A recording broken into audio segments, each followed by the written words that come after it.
What's up, college football addicts? Today we're going to talk about something that Nebraska just pulled off that flew completely under the radar. Something I think a lot of people in the media may have overlooked. For any of you joining us for the very first time, welcome to College Football Addiction.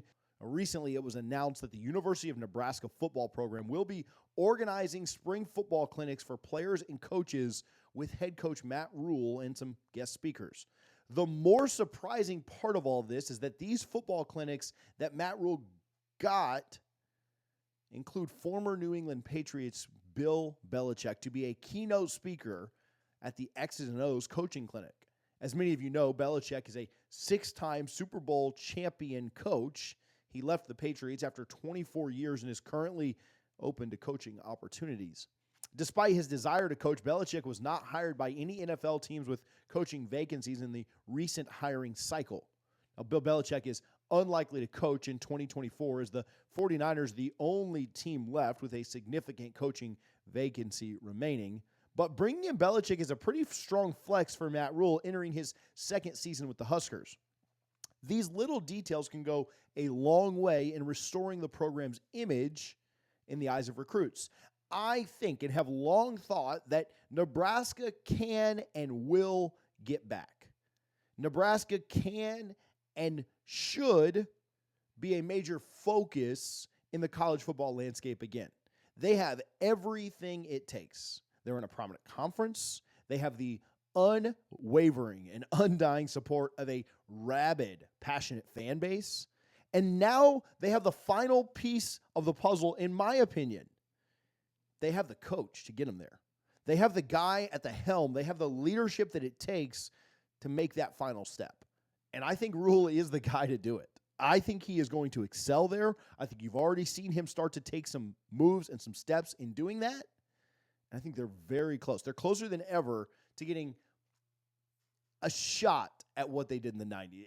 It's hard to say that any team would replicate what Nebraska was able to do then, but they're closer to that than they've ever been.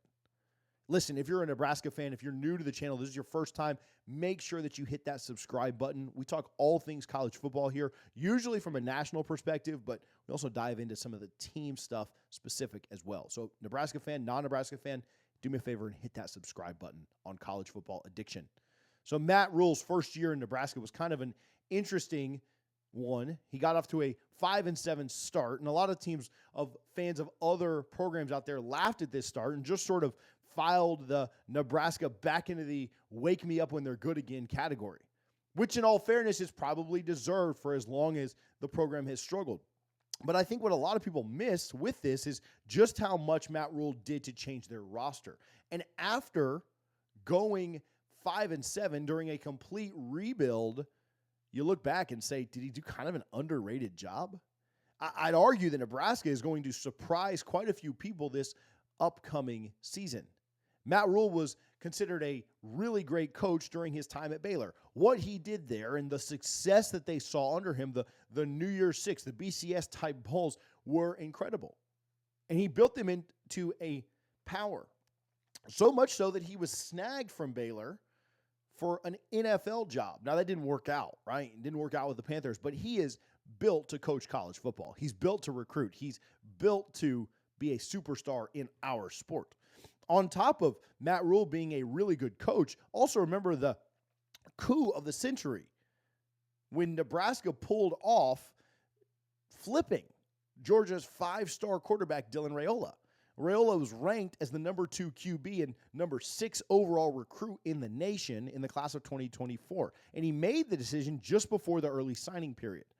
I know Georgia fans are still saying they don't care about losing him and saying that his decision was influenced by factors such as the return of Georgia's starting quarterback, Carson Beck, which was going to maybe limit Rhule's playing opportunities. I also heard many Georgia fans remind us that Rhule's family ties to Nebraska, including his father's past as an offensive lineman for the team. And again, his uncle's current role on Nebraska's O-line played a significant role in his decision. But despite all of this was still a major, major land for Nebraska. And I give them a lot of credit for it. Anyone taking a player from Kirby Smart over these last few years deserves credit. So hats off to Matt Rhule in this Nebraska program. As far as Nebraska's 2024 season, I think they've got an opportunity to become somewhat nationally relevant again. I don't necessarily know that I would say, hey, they're going to go out and compete for the Big Ten this season and a spot in the college football playoff. I don't know that I could say that. But do I think that they can get to 7, 8, 9 wins again and then maybe 10 with a bowl? Do I think that they can have that kind of turnaround? Absolutely. You've seen that done in college football just very recently. You remember Mike Norvell in his second year had Florida State at 5 wins. And the very next year, they found a way to get to 10. Can Matt Rhule do that in Nebraska? Absolutely. Will they need to upset a team or two? Absolutely they will. They get another shot at Coach Prime and Deion Sanders in Colorado this year. They get to play that game at home. If they don't have 700 fumbles in their game this year against Coach Prime and the Buffs, they've got a chance to go out and win it. And if they can find a way to upset a team here or there along the way, it's doable. Their schedule's manageable. It's not the gauntlet that you see some other teams across the country having. They need to win the games that they're supposed to win, beat the teams they're supposed to beat. That would include Colorado. They need to beat them out of conference this year. Need to win the games that are on your schedule that you're supposed to win, and then find a way to get a sneaky win here or there against one of the premier teams in the Big Ten. If they can do that, you're telling me 9 wins wouldn't be a massive success in his second year? A 10th in a bowl game, even 8 wins and then a 9th in a bowl game wouldn't be a massive success for them? I think they can do it. Now, they're going to have to play better than they did last year. But they return a ton of production from last season. If you've looked at Bill Connolly and his returning production index and just the stats around that, they're in a really good spot when you consider everything from that perspective. They bring back so much production. They're not a young team anymore. It's not Rhule's first year in the program anymore. And if they can really turn some heads and have a good season, have that 8, 9, 10 win season to really start to get momentum turning back in their direction, what does the recruiting class look like in the 2025 class? What does the outlook of Nebraska look like going forward? Well, I'm telling you, I'm a believer in Rhule. I'm a believer in that fan base. I'm a believer in what they're building there. And I think the sky's the limit. To be very cliche, I think you could potentially add another power in the Big Ten. People are talking about what in the Big Ten right now? Well, Ohio State, Michigan, Penn State as always, Oregon, Washington joining, USC, UCLA making a big splash higher, Florida State maybe joining, Notre Dame maybe joining. A lot of powers there. Nebraska is another power that could very well exist in the Big Ten if they get things turned in the right direction. And this could be the year that it starts. This could be the year that Rhule starts to flip everything around. If they just don't fumble so much and squander opportunities, they make a bowl in last year's season just by beating Colorado. They couldn't get that done. I expect better out of them this year.